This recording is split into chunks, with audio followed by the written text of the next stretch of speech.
Olá pessoal, tudo bem com vocês? E hoje estamos aqui para mais um estudo, né? Hoje a gente vai falar sobre reis em guerra, né? E, bom, com tudo que está acontecendo, né? Não sei se é coincidência, né? Porque com Deus não tem coincidência, né? Não existe coincidência com Deus. Então, esse estudo devia ser gravado justamente hoje, né? Para segunda-feira. E bom, para quem ainda não me conhece, né? Meu nome é Rose, conhecida nas redes sociais como Rose Laim, com 2 N no final. E faço alguns posts, né, sobre versos bíblicos e oração, né? E verso da semana também. Tenho esse canal. E no Instagram é tudo ou estudo ou verso bíblico, né? Então tem tudo a ver com o que a gente aprende aqui. E, bom, deixa eu lembrar aqui. O estudo passado a gente falou sobre a visão de Daniel e o Rio Tigre, no Rio Tigre, né? E hoje a gente vai dar continuidade, só que agora a gente vai falar sobre os reis que estão em guerra, né? Que falava de Miguel, né? Que no tempo de angústia, igual nunca houve, Miguel ia se levantar para salvar o seu povo, né? E é o que vai acontecer. E nesse estudo a gente vai falar bastante sobre isso, né? Sobre Miguel que se levanta.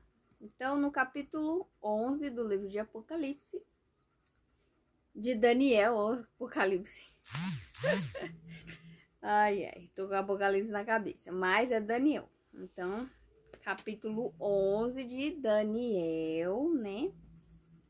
O profeta descreve inúmeros conflitos envolvendo o povo de Deus e seus perseguidores. Então, em toda a história da Bíblia, sempre tem dois grupos, né? Aquele que está sendo perseguido e aquele que persegue. E hoje a gente vê no mundo, né, que acontece exatamente a mesma coisa. Não muda praticamente nada. Então tem sempre esses dois grupos que um tá levando a palavra de Deus, né, para o mundo, para que Jesus possa voltar o mais depressa possível. E tem um outro grupo que está fazendo de tudo para impedir. Então, eles cancelam os vídeos no YouTube, cancela os seus vídeos no Instagram, no Face. Se você posta escrevendo alguma coisa, eles também, né? Cancela, né? O seu post e ainda manda vizinho para você, né? E você fica ali uma semana sem ou até mais, né? Dependendo do caso. Mas é isso que está acontecendo, né? No mundo. De maneira precisa, Deus revela o futuro nas nações e o estabelecimento de seu reino eterno, né? O vídeo tá baixando. Então, bora lá, Daniel 11, o verso 2. A gente vai falar hoje não sobre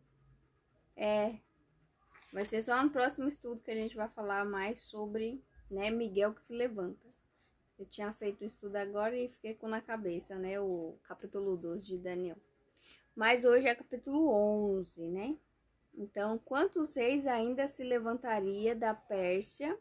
Daniel 11, o verso 2, né? Então, você para o vídeo e lê na sua Bíblia, né? Se você não tiver Bíblia, vê no Google, né? Você coloca Daniel 11, o verso 2, que no Google você vai achar também várias versões. Então, é só você ler. Porque no último vídeo eu fiz, né, lendo, mas fica muito grande. E aí, né, para algumas pessoas fica muito mais cansativo, né? Então, hoje, né, eu só vou falar o versículo para que vocês possam achar na Bíblia de vocês e lerem, mas aí vocês podem pausar, né, para estudar depois. Então, quantos reis ainda se levantariam da Pérsia? Então, visto que Deus teve esta visão, né, no terceiro ano de Ciro, né, você pode ver também em Daniel 10, verso 1, os 3 reis que se sucederam no trono da Pérsia foram Cambises, do ano 530 até o ano 522 a.C., e falso Esmerdes, ou Gálmata, né, de 522 a.C., que ficou poucos meses no trono de Dario I, 522 a 486 a.C. Então, o quarto rei é Xerxes, né? Do ano 486 até 465 a.C. Você vê que os anos, né, começa lá em cima e depois vai abaixando e aí depois aumenta de novo. Então, muitos mais rico do que todos os outros. Ele é identificado como o rei Assuero, marido da rainha Esté. Então, Artaxerxes, né, é identificado como o rei Assuero, que era marido de Esther, né, da história da Bíblia. Isso você pode ver também na história, tá, gente? Se você quiser pesquisar também, você pode achar na história também isso daqui, que aí vai aumentar ainda mais o seu grau de conhecimento, tanto histórico como biblicamente. Porque a Bíblia é um livro de história, só que é a história do povo de Deus, né? Esses outros povos que entram na história do povo de Deus é porque eles tiveram algum contato negativo, mas tiveram contato com o povo de Deus, então é relatado.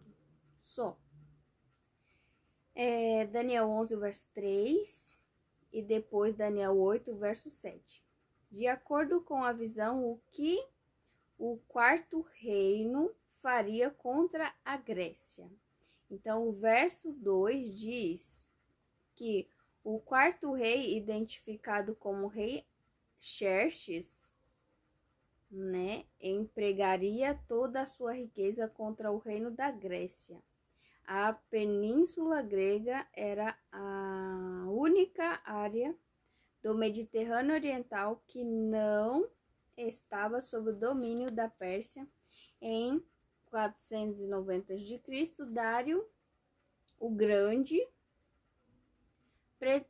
predecessor de Xerxes, fora detido em sua tentativa de subjugar os gregos, a fim de controlar essa importante área do Mediterrâneo. Xerxes ajuntou o maior exército da história. Heródoto enumera mais de 40 nações que forneceram tropas para o exército persa. Assim como descrito na profecia, Xerxes empreendeu tudo contra o reino da Grécia, mas foi vergonhosamente derrotado, né? Porque Deus já tinha avisado que a Grécia ia ganhar, né? Da Média e da Pérsia. Então, o próximo reino, né? Que entraria no controle seria a Grécia, né? Mas ele, não sei se conhecia a profecia, mas se lascou, porque né, Deus já tinha falado que a Grécia ia ser o próximo rei. E Daniel 11, o verso 3 e 4, que rei poderoso é mencionado nesta visão E o que a profecia fala a respeito da sua queda? Então, o rei poderoso é Alexandre o Grande, né? Que era grego. E aí no livro de história você vai achar um monte de história sobre Alexandre o Grande, né? Cujo exército conquistou em tempo relâmpago o vasto território do Império Pérsia. A descrição nos lembra de Daniel 8, verso 7, onde é dito que o carneiro, né, Medo-Pérsia, sofreu uma derrota vergonhosa diante do bode, que é a Grécia, né? A gente já viu isso. Já mostrei para vocês os desenhos, né? No caso, as imagens, que mostra melhor.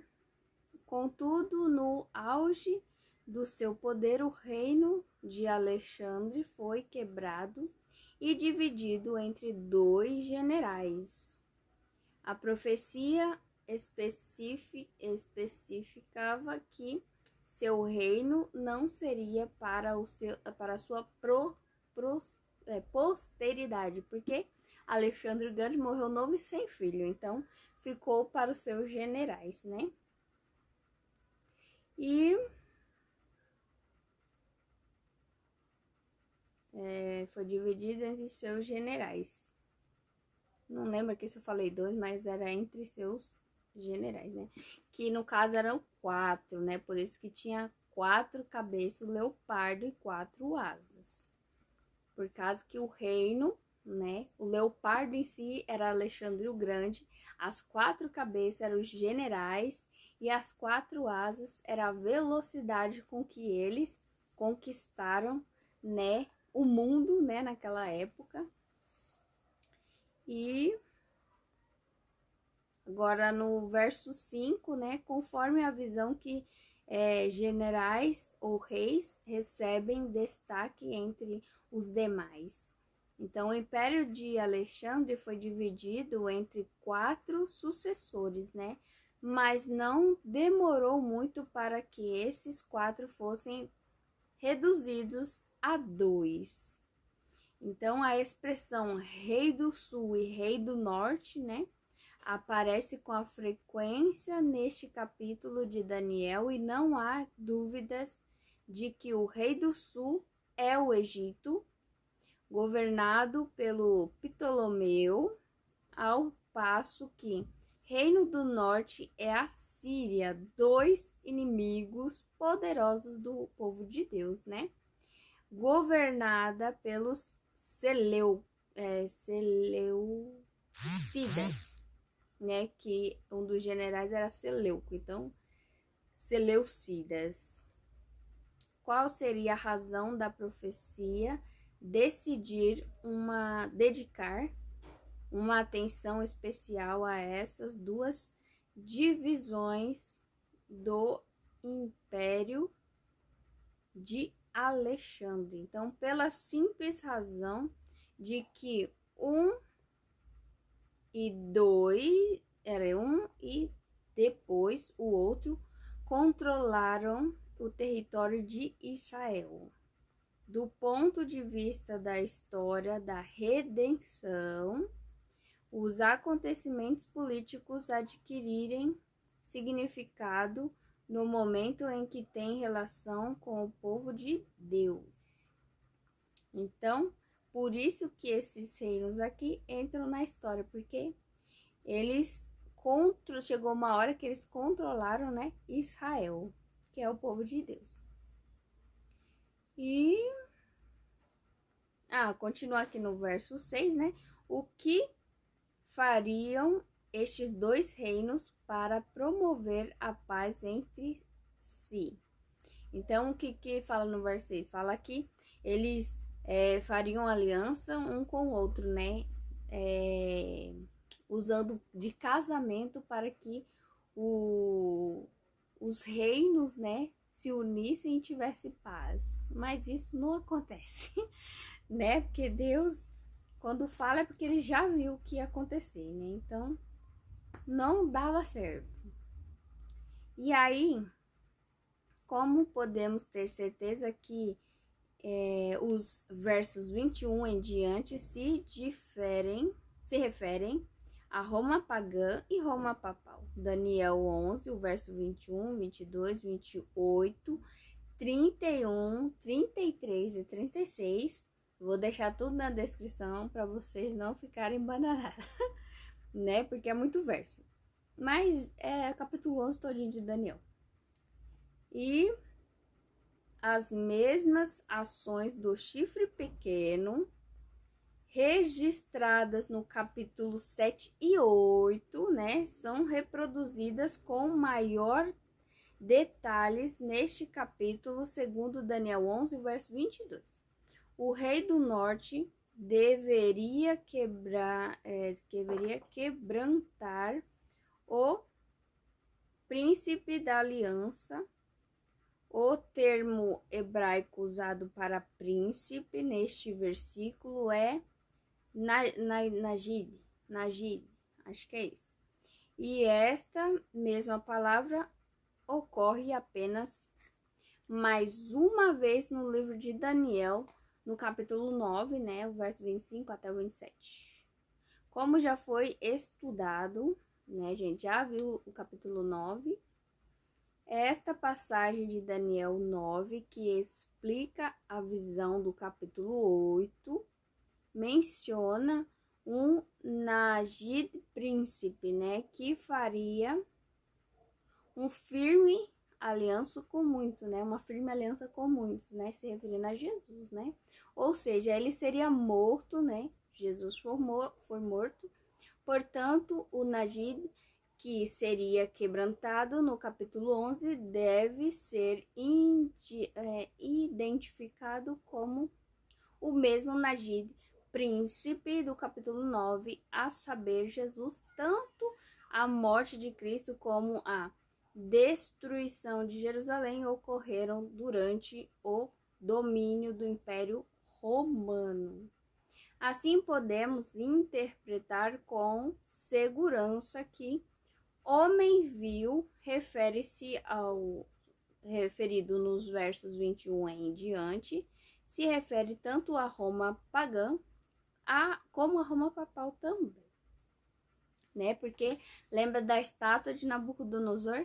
Tinha duas pernas, né? De ferro. Então, Roma pagã e Roma papal, né? E continua, né? Porque nos pés ainda tinha vestígio, né? De Roma. Que no caso, hoje, não existe Roma pagã, né? Roma no seu período de exército, como que fala? Militar, né? Mas tem Roma, que é Roma papal, né? Então, esse é o vestígio ainda do ferro, né? Da estátua. Então, referindo a Roma papal. Até o final, até a volta de Jesus. Então, Roma papal ainda estaria de pé, né? Misturado com barro, né? Então, o povo de Deus ainda estaria misturado aí com o inimigo de Deus. Que mais? O verso 31, né, de Daniel 11, que faria este homem vil contra o santuário, né? Conforme já estudamos também, né, o chifre pequeno profanaria o santuário, retirando o tamid, ou o diário contínuo. Nos trará o sacrifício diário. Cortar aqui a palavrinha. Ver também o verso 10. No caso, a lição 10. E os serviços diários e o serviço anual, né? Que era aquele sacrifício, né? Que tinha a ver com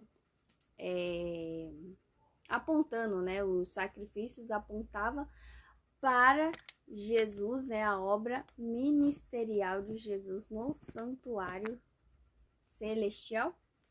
Então, esses dois serviços, né, serviço diário e anual do santuário, tipificavam correspondentemente o sacrifício todo suficiente de Jesus Cristo e seu ministério sumo sacerdotal no santuário celestial.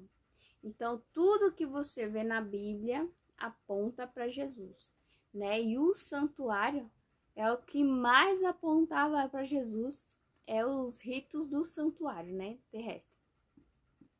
Porque Jesus, ele ia fazer tudo isso só que no santuário celestial. E o chifre pequeno estabeleceu um sistema sacerdotal paralelo ao de Cristo, com a confissão auricular e o sacrifício da missa em lugar da obra mediadora de Cristo como nosso sumo sacerdote nas cortes celestiais. Então, hoje, né, existe, né, na Igreja Católica, né, a confissão auricular, né, quando você vai lá e confessa para o padre o seu pecado, né, mas isso daí não é bíblico, né, porque você deve confessar somente a Cristo Jesus, né, porque foi ele que morreu por você, o padre nem morreu por você, e mesmo se morresse, ele não teria o poder, nem o direito de perdoar os seus pecados, porque ele é um pecador como você e eu. E somente um Deus. Ei lá, esse negócio que tá caindo. E bora lá, bora continuar, já tá quase terminando. E cadê? Cristo, nosso sumo sacerdote, nas cores celestes, tá? Agora o verso 33. Ei lá,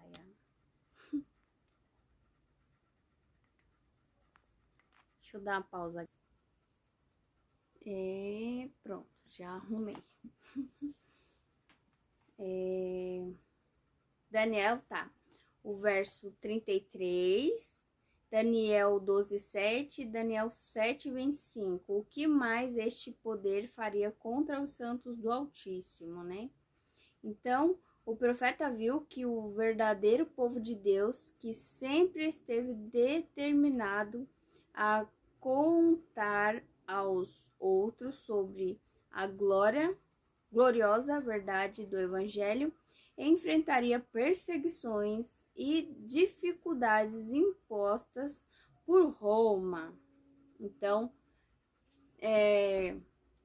Roma perseguiu o povo de Deus, né, no Novo Testamento, e a profecia diz que agora, no nosso tempo, né, Roma papal vai perseguir o povo de Deus de novo, né? Isso não sou eu que estou falando, né?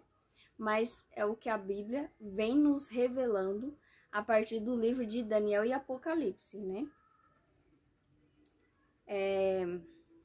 Esta igreja apóstata utilizaria a força e tortura, a Inquisição para eliminar qualquer um que ensinasse de maneira diferente o que ela ensinava. Então a gente vê que na Idade Medieval isso realmente aconteceu pela Igreja Romana, né? Que é a Igreja Católica Apostólica Romana, né? Então, eles realmente, né, perseguiram o povo de Deus, todos os cristãos, e mataram de forma cruel. Se você dá uma olhadinha lá no Google, você vai ver. Coloca lá Inquisição Papal, o que eles fizeram. Então, todas as pessoas que ainda estão dentro dessa igreja, né? E eu tenho muito carinho por falar sobre isso, porque a maioria dos meus amigos são todos católicos, né? Tem alguns batistas, né? Outros espírita, então eu tenho amigos de tudo que é religião, né? E aí, você pode pesquisar e ver. A Bíblia diz que, Apocalipse 18, né? Fala que Deus, né, fala, sai dela, povo meu, para não serdes cúmplices nos seus pecados. Por quê? A igreja, né, romana perseguiu e matou o povo de Deus com muita crueldade. E não foi pouco não, foi muita gente, né? Tô falando aqui de milhares e milhares de pessoas. Foi muita gente mesmo que foi morta com a Inquisição Papal. E de forma muito, muito, muito horrível. E a profecia diz que isso vai, né, se repetir no tempo do fim, né? No caso, a perseguição. Não sei se vai ser a mesma forma, né, de perseguição, mas vai acontecer. O livro de Apocalipse deixa isso bem claro, né? A gente vai estudar sobre isso e aí eu vou voltar nesse ponto de novo. Então, fica muito claro isso da perseguição que vai ocorrer. E aqui também fala, né, que o povo de Deus vai passar por essa perseguição no tempo do fim. No caso, é o próximo estudo que a gente vai fazer, né? Então, fala um pouco mais sobre isso, né? Daniel 12. E o verso 45 de Daniel 11. Qual será o fim deste poder perseguidor do tempo... perseguidor do povo de Deus?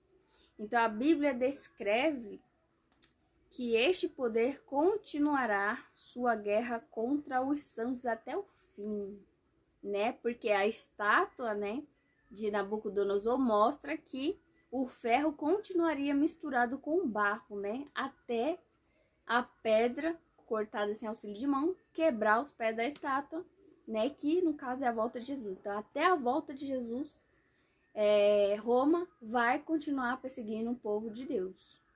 Essa é a profecia, tá, gente? Então, se vocês querem saber um pouco mais, então dá uma estudadinha nos capítulos anteriores, né, da série. Ou pode pesquisar outros vídeos também, né? Mas aqui é explicar de uma forma bem simples para que você entenda, né? Até uma criança, se ver esse vídeo, ela vai entender o que eu tô falando, porque eu falo muito simples, né? Com palavras simples, né? E de um jeito mais leve, né? Porque o assunto é pesado. Então ele continuaria, né, perseguindo o povo de Deus até o fim, e então seu domínio será retirado para sempre e será consumido quando Jesus se manifestar em sua segunda vinda. Segundo Tessalonicenses 2, o verso 8. Então pode dar uma olhadinha lá. E essa é a mensagem de hoje. Próximo capítulo a gente vai falar sobre o capítulo 12 de Daniel. E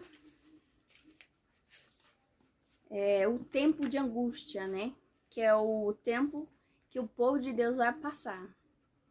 Então, todo aquele que é filho de Deus vai passar pelo tempo de angústia, se estiver vivo, né? Se estiver morto, já se livrou, né? Deus diz, bem-aventurado aqueles que dormem no Senhor. Então, aqueles que morrerem antes, né? São bem-aventurados, porque não vão passar por isso. Mas aqueles que estiverem vivos também serão bem-aventurados, porque farão parte dos 144 mil. Os 144 mil não é, né, numericamente falando, um grupo, mas é um grupo, é o nome, 144 mil é o nome de um grupo gigantesco, né, uma multidão de pessoas que passaram pela tribulação. Então, eles vão passar pela tribulação e recebem o nome, né, de 144 mil. Mas não é um número de pessoas, e sim uma multidão de pessoas que vão passar pela grande tribulação, né? Esse tempo de angústia, toda essa perseguição que Daniel fala que não houve nem haverá jamais. Essa perseguição aqui, né? Porque vai ser muito mas muito grande, né? Não sei nem como imaginar isso, porque é surreal o que a gente vai viver. E está perto, viu? Vou deixar aí. Vou deixar até gravado um vídeo, né? Que fala sobre o tempo do fim, não é? Últimos dias. Então, eu já tô aqui com material e aí vou fazer um outro vídeo, né? Ainda não gravei, mas vou ver aí se eu consigo gravar ou nessa semana ou na próxima para deixar aí para vocês. Aí qualquer coisa eu deixo postado na quarta-feira, né? Porque dia de segunda eu sempre posto os vídeos de estudo. E aí vídeos aleatórios eu posto na quarta-feira. Então, essa é a mensagem de hoje. Deus abençoe cada um de vocês, né? Se preparem, leia a Bíblia. Se não consegue ler a Bíblia sozinha, leia com alguma outra pessoa que já conheça um pouco mais. Ou peça ajuda para um pastor, ou pode ser pelo YouTube também, né? Tenho vários pastores que são fera, né? E são especializados, né? No livro de Daniel, o livro de Apocalipse, o Santuário. Então, esses três eu aconselho que você tenha um estudo, né, bem detalhado, para você não ser enganado, né? Porque Deus já deixou avisado que o engano seria a marca do diabo. Então, vai ser um engano que, se possível, até os eleitos, né, até aqueles que conhecem a profecia, que estudam a profecia, seriam enganados. Mas, pela misericórdia de Deus, isso não vai acontecer, né, porque Deus é Deus e não vai deixar com que o seu povo seja enganado, porque estuda e conhece a sua palavra. Então, seja você um conhecedor da palavra de Deus, estude e não seja enganado. Então, em nome de Jesus, Deus abençoe e até o próximo estudo.